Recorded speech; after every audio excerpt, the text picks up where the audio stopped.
ऐसी तस्वीर सामने आई जिसने अवैध खनन के खेल पर बड़ा सवाल खड़ा कर दिया है। जब शिकायतें फाइलों में दब गई और कार्यवाही सिर्फ कागजों तक सिमट कर रह गई, तब एक समाज सेवी ने सिस्टम को चुनौती देने का फैसला किया, पैदल सीधे मुख्यमंत्री तक। नमस्कार, आप देख रहे हैं निशाना समाचार और मैं हूं आपके साथ शुभी शुक्ला। नरवल और घाटमपुर तहसील क्षेत्रों में कथित तौर पर लंबे समय से अवैध मिट्टी खनन का कारोबार चल रहा था। ग्रामीणों का आरोप है कि रात के अंधेरे में जेसीबी मशीनें गरजती हैं, ओवरलोड ट्रैक्टर ट्रालियां सड़कों को तोड़ती हैं और जिम्मेदार विभाग चुप्पी साधे रहते हैं। कई बार शिकायतें हुई, ज्ञापन सौंपे गए, लेकिन नतीजा सिर्फ आश्वासन। समाज सेवी अंकुश शुक्ला का कहना है कि उन्होंने प्रशासन की हर दरवाजे पर दस्तक दी, लेकिन सुनवाई नहीं हुई।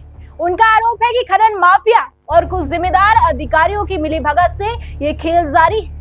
कार्यवाही के नाम पर औपचारिकताएं पूरी की जाती हैं, लेकिन जमीन पर हालात जस के तस बने हुए हैं। अब विरोध ने आंदोलन का रूप ले लिया है। साड़ थाना परिसर स्थित मंदिर में दर्शन पूजन के बाद अंकुश शुक्ला ने पद यात्रा की शुरुआत की। हाथ में संकल्प, चेहरे पर आक्रोश और कदमों में दृढ़ता। उनका कहना है कि जब तक मुख्यमंत्री तक सच्चाई नहीं पहुंचती, तब तक ये यात्रा नहीं रुकेगी। इस पद यात्रा ने साड़ कस्बे में हलचल मचा दी है। स्थानीय लोग भी खुलकर समर्थन में उतरते दिखाई दे रहे हैं। अंकुश शुक्ला,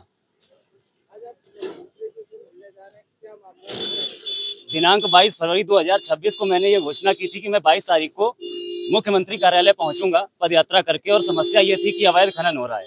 लेकिन वो अवैध खनन केवल औपचारिकता मात्र बन करके रह गया। जो उसमें कार्रवाई हुई, कार्रवाई से हम लोग संतुष्ट नहीं हुए। ग्रामीण अभी तक परेशान है और अज्ञात में FIR हो गई। उसके बाद कोई जांच नहीं हुई, कोई समस्या का निष्कर्ष नहीं निकला। इस वजह से आज फिर से परेशान होकर के मैं मुख्यमंत्री कार्यालय पद यात्रा कर जा रहा हूं और उनके सामने अपनी समस्याएं रखूंगा। अधिकारी केवल आए और औपचारिकता मात्र करके चले गए, केवल खाना पूर्ति करके चले गए। इसके अलावा कोई भी कार्रवाई इस मामले में नहीं हुई है।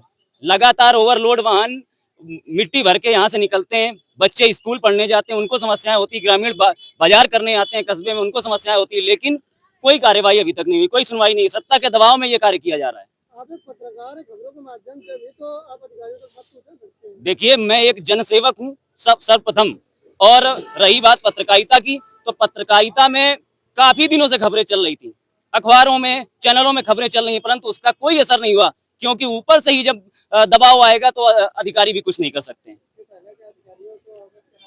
कम से कम 30 बार मैंने अधिकारियों को अवगत कराया पर्सनली, और उसके साथ साथ ग्रामीण जिले में जाकर के, जिसको सारा दिन खेती करनी है, वो जिले में जाकर के एप्लीकेशन देते हैं, फिर भी कोई कार्रवाई नहीं होती है।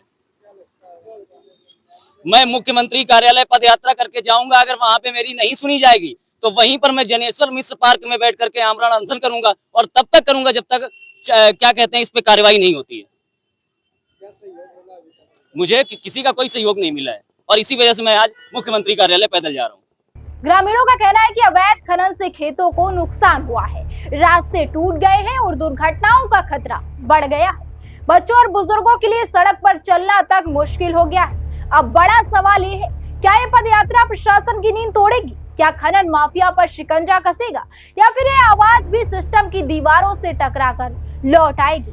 फिलहाल साड़ से शुरू हुई ये जंग अब प्रदेश स्तर पर पहुंचने की तैयारी में। समाज सेवी का दावा है कि वे मुख्यमंत्री से मिलकर पूरे मामले की निष्पक्ष जांच और दोषियों पर सख्त कार्यवाही की मांग करेंगे। अवैध खनन के खिलाफ ये संघर्ष सिर्फ एक व्यक्ति की लड़ाई नहीं है, बल्कि पूरे क्षेत्र की आवाज बनता जा रहा है। अब नजरें इस बात पर टिकी कि सत्ता के गलियारों तक पहुंची ये पुकार कितना असर दिखाती है। तब तक के लिए बने रहिए हमारे साथ और देखते रहिए निशाना समाचार।